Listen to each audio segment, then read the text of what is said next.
اس فرقے کی ایک خاصیت ہوتی، میں ابتدا سے کہہ رہا ہوں کہ جھوٹ بولنا ان کی فطرت ہے، جب تک یہ جھوٹ نہ بولے تو ان کا کھانا ہضم نہیں ہوتا. لیکن چلیے ایک آپ کے حیدرآباد کے ایک صاحب ہے، ان کو دکھا دیتا ہوں.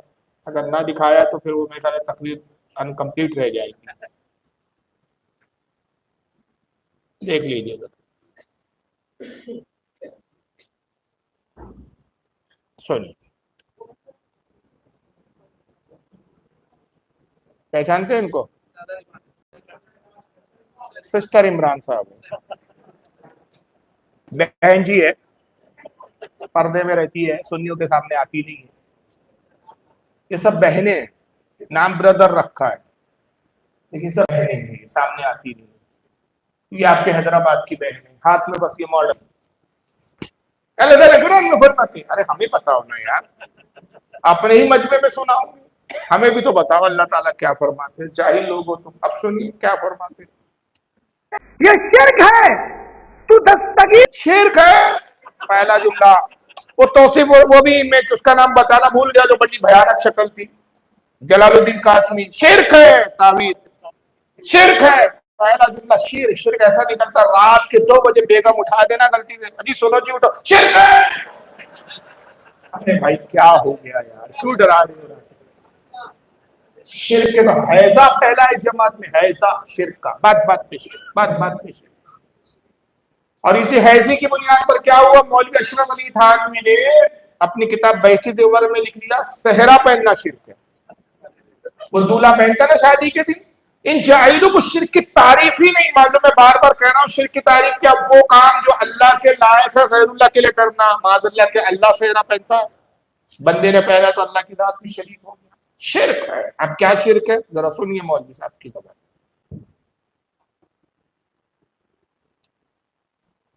یہ شرک ہے، تو دستگیر ہے. دستگیر عربی صفت اللہ کی، وہاب کا معنی ہے. دستگیر عربی صفت اللہ کی، کہیں کی اینٹ کہیں کا روڑا، بھان متی نے کنبا جوڑا. وہاب ایک الگ لفظ ہے، دستگیر ایک الگ ہے. بالکل ایک ہی کر دیا انہوں نے صاحب. آگے سنیے. ربنا لا تزغ قلوبنا بعد اذ ہدیتنا. اے ہمارے رب، ہمارے دلوں کو ہدایت دینے کے بعد مت پھیر دے. آل عمران کی آیت نمبر 8، سورہ آل عمران سورہ نمبر 3.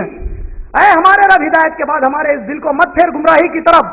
ربنا لا تزغ قلوبنا بعد اذ ہدیتنا وہب لنا من لدنک رحمۃ انک انت الوہاب. تو وہاب ہے، اپنے ہاتھ کھول کر بانٹتا ہے جس کو بھی بانٹتا ہے. دستگیر صرف اللہ ہے، اللہ ہاتھ کھول کر بانٹتا ہے. یہ دستگیر ہے، یہ لایا ہے. تو سسٹر صاحب آپ یہ بھی بتا دیجیے کہ اس کے ہاتھ کیسے. پھر وہاب کا مفہوم ترجمہ کچھ اور ہے، اس نے دستگیر پہ فٹ کر دیا. اب چونکہ دستگیر کے معنی ہوتے ہاتھ بڑھا کر مدد کرنے والا، تو اس کے لیے یہ بھی اس کو بنا دیا کہ اللہ ہاتھ کھول کر دیتا ہے، جو منہ میں آیا بکتے رہیے. دستگیر صرف اللہ ہے اور کوئی نہیں اللہ کے سوا. سمجھ میں آیا؟ پیران پیر اللہ کی قسم میرے ابو بکر صدیق ہے. اگر کوئی اولیاء اللہ میں سب سے بڑے ہیں، نبی کے بعد فضیلت والے ہیں، میرے ابو بکر صدیق رضی اللہ عنہ. ان سے افضل ہے کوئی؟ مگر ان کو کسی نے کبھی پیران پیر نہیں کہا. بحر العلوم، علم کا سمندر. اللہ کے نبی کو یہ لقب کبھی قرآن میں نہیں ملا، صحابہ کو نہیں ملا. شیخ الحدیث، اللہ کی قسم قرآن اور حدیث کا تو شیخ کبھی بھی نہیں بن سکتا. رے نبی کے الفاظ کا شیخ بنتا، تیری اوقات اتنی بڑھ گئی. تو ادنا اللہ کا بندہ، غلام، 2 کوڑی کا، نبی کا امتی، طالب علم ہے موت آنے تک. حدیث کا شیخ بنتا، حدیث کے اوپر ذرا یہ اثر آ گیا علم کا ہو سکتا. تم لوگ بعض وقت کعبہ بھی جھک رہا ہے محمد کے شہر میں، نعوذ باللہ. ارے کمبخت قوالی میں میرے نبی کا اتنے بار نام لے رہا، ایک بار صلی اللہ علیہ وسلم نہیں پڑھتا. مردہ ہے، شرابی، عیاش، ماتمی، کالے کپڑوں والا. محمد تیرے باپ کی جاگیر ہے. محمد محمد محمد، نعوذ باللہ. اللہ کے نبی بول رہے ہیں لعنت ہے اس کے اوپر جس نے میرا نام سنا اور درود مجھ پر نہیں بھیجا صلی اللہ علیہ وسلم. کعبے کو مدینے میں جھکائے. ارے کمبخت اتنی تو عقل استعمال کر کہ وقت کا نبی جا کے کعبے کے سامنے سجدے کرا، کعبہ آ کے نبی کے شہر میں جھکا، اللہ کو نبی کے سامنے جھکائے. کعبہ اللہ ہے اس کے نزدیک. کعبہ بھی جھکا ہے. وہ میں نے کہا ان کی اوقات کتنی ہے، علماء سے بات نہیں کریں گے، قوال سے بات کر رہا ہے. وہ قوال نے پڑھا، کوئی لینا دینا نہیں. وہ کوئی قوال ہے اسلم صابری، اس نے پڑھا ہے کعبہ بھی جھکا ہے محمد کے شہر میں، تو اس نے کعبے کو اللہ بنا دیا، اللہ کو محمد کے سامنے جھکایا ہوا ہے. جاہل کے نزدیک کعبہ اللہ ہے. کتنا بڑا جاہل ہے. دستگیر اللہ ہے، دستگیر کوئی نہیں. پیران پیر بولتا، غوث اعظم کو پیران پیر بولتا. خدا کی قسم پیران پیر اگر کوئی ہے تو میرے ابو بکر ہے. تو وہاں بڑو ابو بکر کوئی پیران پیر بولا کرو، ان کو بھی تو بولتے نہیں ہو تم کبھی. قوم کو بیوقوف بناتے ہو. صرف غریب نواز داتا صرف اللہ ہے. یہ بھی آگے بولا، سن لیجیے پورا.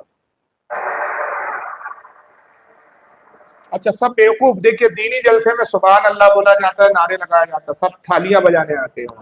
سوچ لو کس قوم کے لوگ جاتے ہو. دینی جلسے میں تالیاں، وہ سمجھ میں آتی ہے بات؟ یہ تالیاں پیٹتے ہیں یہ لوگ. اس سے پتہ چلتا ہے کہ کس کیٹیگری کے لوگ ہیں یہ.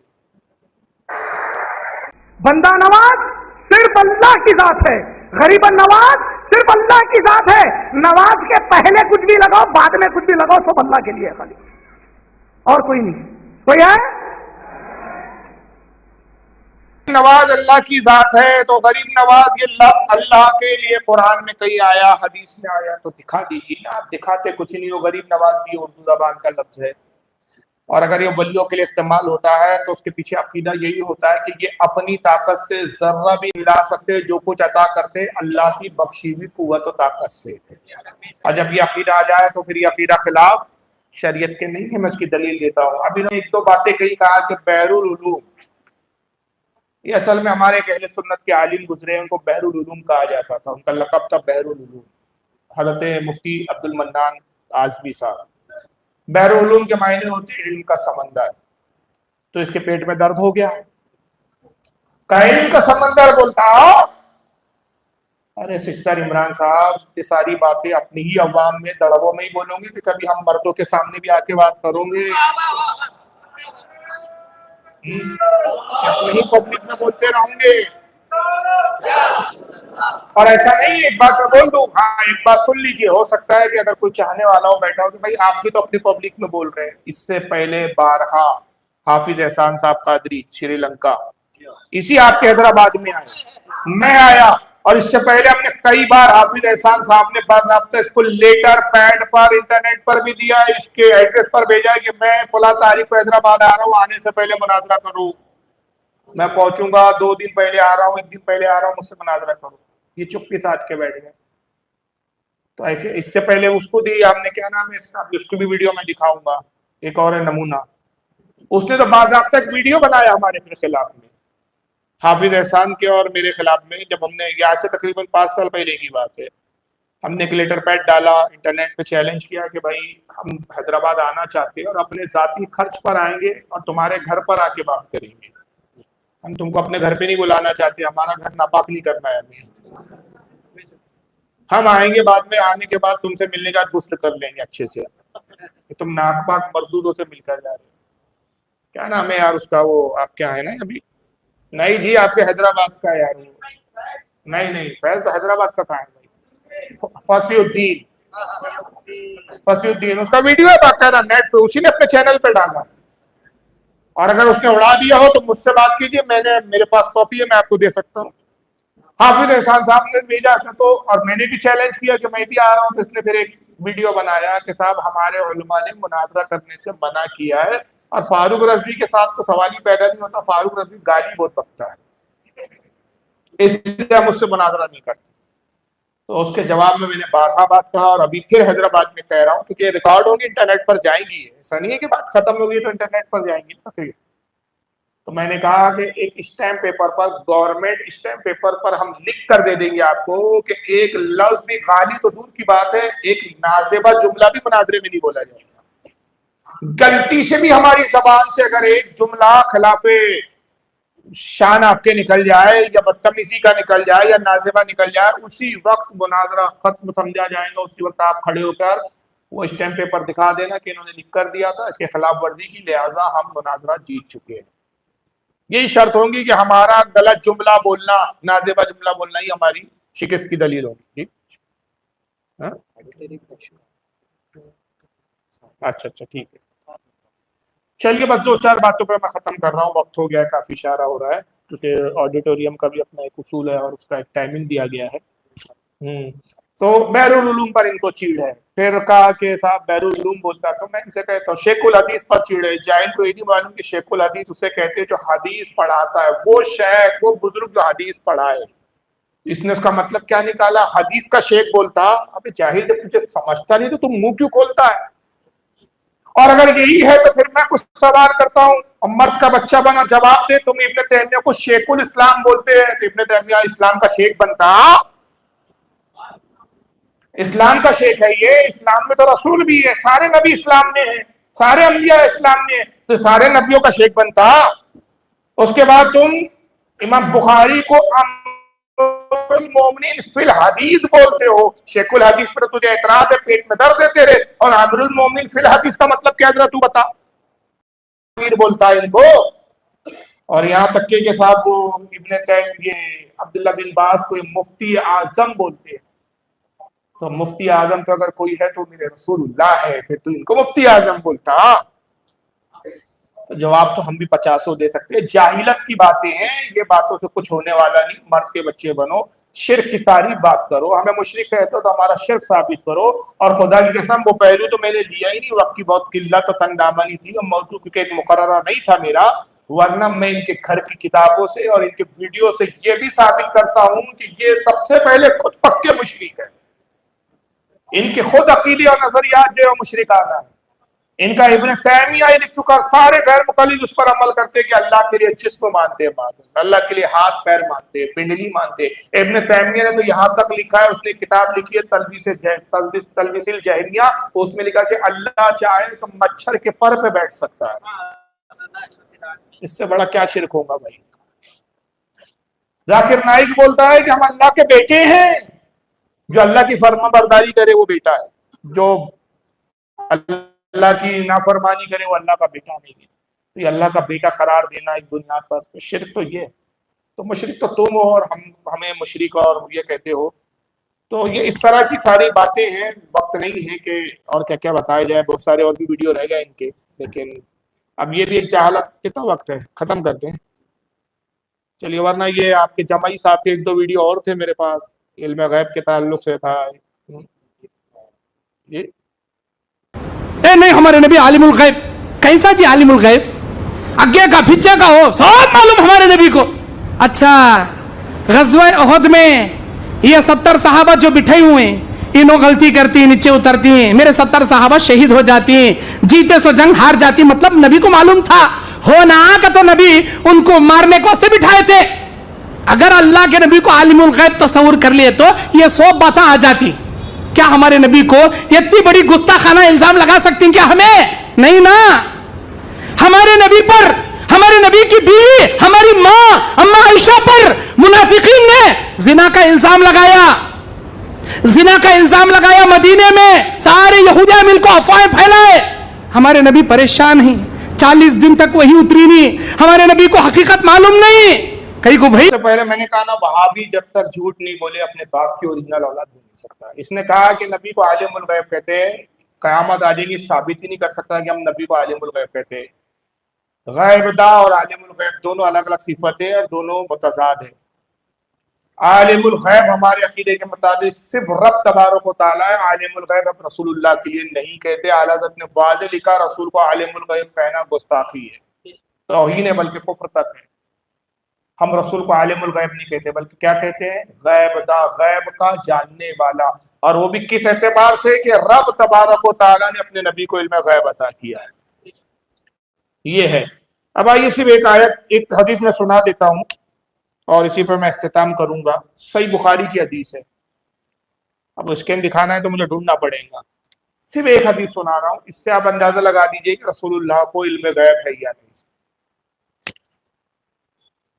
حضرت امام سدی رحمۃ اللہ تعالیٰ نے نقل کرتے ہیں، یہ بخاری سے پہلے کی حدیث ہے، امام بخاری نے اس کو اختصار کے ساتھ لکھا ہے، اور امام سدی نے معالم التنزیل کے اندر حضرت امام حسین بن مسعود بغوی نے 516 ہجری میں ان کا وصال ہوا، معالم التنزیل ان کی تفسیر ہے، تفسیر بغوی جس کا کہا جاتا ہے، جلد نمبر 2 صفحہ 140 سورہ آل عمران آیت 179 کے تحت انہوں نے ایک روایت بیان کی، اور پھر بخاری نے صحیح بخاری میں اس کو لایا ہے۔ بخاری کا حوالہ میں بعد میں دیتا ہوں۔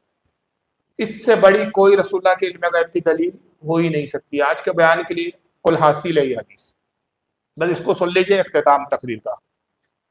امام سدی رحمۃ اللہ علیہ فرماتے ہیں کہ آقا صلی اللہ علیہ وسلم ایک مرتبہ مسجد نبوی میں تشریف لائے، فجر کی نماز کے وقت نماز فجر ادا کی، منبر پہ تشریف لائے، اور پھر لوگوں کو مخاطب کر کے فرمایا کہ اے لوگوں، تم میں سے اگر کسی نے کوئی خواب دیکھا ہو تو بیان کرے۔